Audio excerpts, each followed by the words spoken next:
Hey guys, what's up? Got another commentary video. Remember to watch the video in 720p or HD for the best quality. Quick overview of this game. I'm playing Team Deathmatch on grid using the Enfield. And I'm playing with one of my high school friends, BassList. And I think the other team I went up against had a bunch of newbie, well, I don't really want to call them noobs because that doesn't really fit me. And you can even see from a scoreboard that right now my team has the advantage due to the fact that we have 6 people as opposed to their team only having 3. Although we are losing at the start, which is kind of dumb, I say. But yeah, I think the other team either had a bunch of newbies or people who were inexperienced because I went 29-2 and my Killstreak sub is the spy plane, counter spy plane, and the regular attack chopper. So even though I only had one lethal kill streak, I was able to get a pretty good score. And most of my score came from my gun as opposed to the kill streaks. So yeah, good stuff, good stuff. I believe at the time I was playing this match, I didn't have enough to afford the Blackbird and the Chopper Gunner. The Blackbird being the first kill... Actually no, the counter spy plane is the first kill streak I buy to replace the care package. So that's why I had that set up this match. And then afterwards I buy the Blackbird, which will replace the spy plane. And then I buy Chopper Gunner and Attack Dogs. Afterwards, I don't really buy any other kill streaks, except to try a little variety. I did try using a SAM turret when it was double XP weekend, so that I could get more XP by shooting down stuff via SAM turret. But then, of course, I didn't really use it once I hit 14 prestige, since I want to save up for gold camo.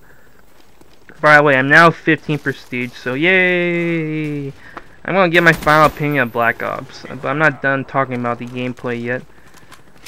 So anyway, even though I don't have a Chopper Gunner or Attack Dogs, I was able to get a good kill streak simply by taking advantage of the 2-point spawn system. Because, like I said, most maps have 2-point spawn system, and the only spawns are the place where each team spawns respectively. If you happen to be near the spawn to begin with, then the other team will either spawn in the middle of the map or they spawn just somewhere a little further away from their initial spawn.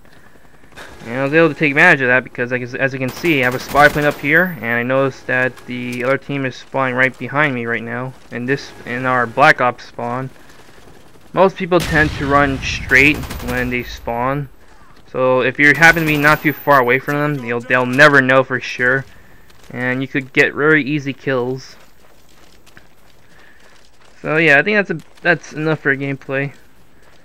I'd like to give my final opinion of Black Ops now that I'm 15 prestige, and so far my opinion is I think Black Ops is a good Call of Duty. It's not a great Call of Duty.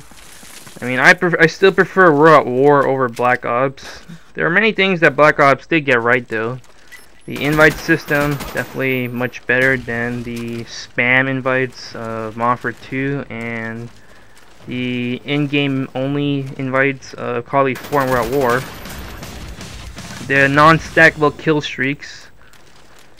What else? I guess eliminating quick scoping. I mean, you can still do it.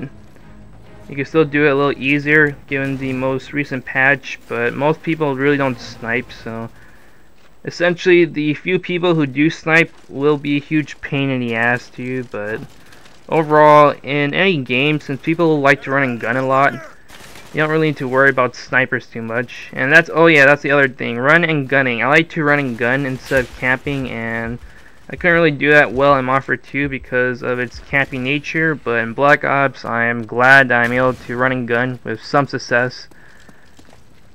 What else? Oh yeah, combat record. Definitely really nice to look at all your stats. And what else? What else? Well, I don't think something else comes to mind, but I think the worst things about it, though, of course, like I said, sniper. You don't need to worry about snipers too much because the few people who do snipe are going to be a huge pain. No, they're just going to be huge annoyances as opposed to being legitimate threats. But because of the way they treat their sniping system, no one really has any motive or incentive to snipe. What else they did bad? I can't believe I forgot. I already forgot. Oh my god. Oh yeah, the lag. The lag compensation in this game. Everyone has, if that's not the first thing people complain about, it's most certainly on the top 5 list of complaints for Black Ops. I hate Modern 2, but there's no denying the fact that it did have the best hit detection out of all Call of Duties. Especially when you're sniping and using 3 burst weapons. I mean, you put your crosshairs on, no, you put your sights on someone, you shoot, and you hit them. Even if you get a hit marker with a sniper rifle, at least it's still registered, no matter if they're running left or right. You didn't have to aim, I mean, you didn't have to lead your shot. But in Black Ops, the lag compensation is as such that you have to lead every time you use a sniper rifle, a semi-automatic, or a 3 burst round rifle. And yeah, that's a pretty brief list, so until I reorganize and get my thoughts together, I'll just leave it for now. Thanks for watching this commentary. Hope you enjoyed the gameplay, and cheese out.